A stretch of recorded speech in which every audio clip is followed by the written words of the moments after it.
哦，hello，hello， Hello， Coco，係啊，今日咧就係已經同你做咗第10次嘅 SS Class 啦。咁樣你感覺如何啊？我覺得放鬆咗，同埋咧好似一啲解決唔到嘅嘢咧，會更加輕鬆容易咁樣去處理、面對、釋放咯。因為如果正常咧要去做心理輔導咧，可能係要去好多個 section 咁樣。而係做 SS Bars 咧，好似就唔使真係好面對啊，好撩起一啲咩，而係就自己用自己內在力量去拉走嗰個能量，或者係拉走嗰啲身體唔再需要嘅靜電咁樣嘅感覺。就會輕鬆啲咯。因為如果係輔導嘅話咧，佢安慰你咧，佢唔一定講得仲可以安慰到你嘅嗰啲句子，反而就有機會係變成2度創傷啊咁。咁而係呢個 SS Bars 咧，咁就全部都係自己內在嘅反省、反思啊咁樣，就會係輕鬆啲。咁可唔可以話其實喺個過程裡面，我可能同你講嘢唔係太多嘅，而過程之中咧，亦都可以抌走咗你一啲過往嘅一啲困擾啊、情緒啊，又或者想法，讓你有一啲嘢係通咗咁樣。我覺得係一啲釋放會多啲咯，即係我覺得個效果整體嚟講會同係去做輔導差唔多，但係就即係舒服啲嘅輔導，即係可能係舒服啲嘅輔導。介唔介意講你因咩原因嚟諗住做 SS Bars 揾阿 Miu 去做 SS Bars 咁樣嘅？我有好多掛礙煩惱啦，之前份工俾咗好多創傷我，唯有可以咁講。有啲創傷我面對唔到，同埋唔知點面對，同埋我都唔知得點樣同人講，因為有好多係嗰啲保密協議啦，你工作上嘅內容啊，或者係點樣你唔可以點樣講，所以係講唔出嘅，講唔出。咁對住 SS Bars 阿 Miu 就其實唔係好使講，咁就係瞓低，咁就釋放能量，咁你自己自我內在調節轉化，咁就唔使違反嗰啲咩保密協議啊、成啊咁樣。OK， 好。咁喺呢個過程裡面，對你嚟講有啲乜嘢嘅改善啊、提升啊咁樣啊？瞓得好咗，同埋會諗嘢正面啲㗎啦，同埋會俾翻多少少內在力量咯。冇咁沉啩，冇咁負面咯。可唔可以講多啲？譬如你話嗰個睡眠質素好咗，你以前係點樣？而家個狀態係點樣啊？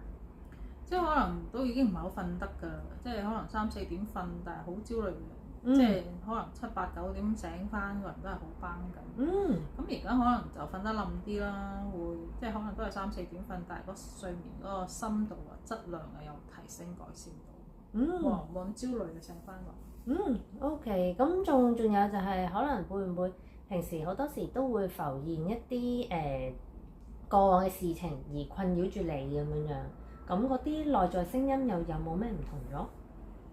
Flashback 方面係有 flashback 嘅，咁以前可能好焦慮咧，flashback 嘅時候就會捉咗入去，咁而家 flashback 咪由佢咯，接受度高咗，佢係會出現嘅啦，接受佢咯，共存。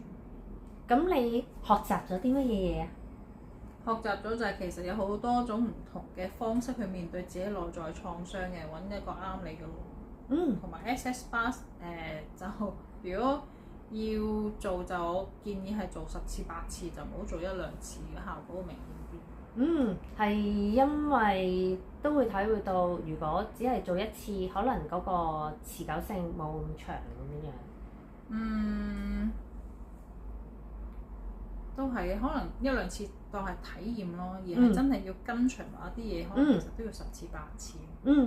講得好好啊，Google 就係好多時係做1次2次係有個效用嘅，但係如果你想去根治翻，從 root cause 嗰度着手去真真正正去處理咗、清理咗呢一樣嘢嘅時候咧，咁就真係需要花啲時間咁樣啦。咁你會唔會將 SS Bars 推廣俾身邊嘅人啊？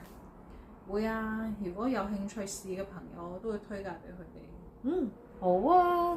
咁不如你都再分享一兩句，就係喺阿喵同你去做 bars 嘅時候，你最大嘅得着係啲乜嘢嘢？我覺得就係唔夾硬啊，唔勉強，係隨住個 flow 去咯，即係唔會係好夾硬要你做啲咩啊，或者係好勉強要一定要達到咩效果，咁就係等個能量自然流動咯，去到幾多，咁就冇壓力咯，就會舒服啲。好啊，多謝你啊，Coco，同埋喺呢10堂裡面咧，其實見到你嗰個轉化都好大。你嗰個人嗰個狀態啊，嗰個面容啊，同埋同你去溝通嘅時候咧，都會發現咗你係正向咗好多嘅，你係會有方向咗好多，同埋有一啲嘢咧，你會知道，哦，其實件事咁樣去發生，你並唔能夠去改變。咁嚟緊可以做啲咩咧，先至係更重要咯。如果唔係咧，好往日咁樣，如果只係塞住咗喺嗰件事裡面咧，就永遠困擾住你。而家你自己有呢個內在嘅力量，有呢個勇氣去走翻出嚟，係非常之好噶。恭喜你啊，多謝你啊 Thank you，多謝 Miu，多好啦謝你 Space Bars。 OK，thank you，拜拜。拜拜。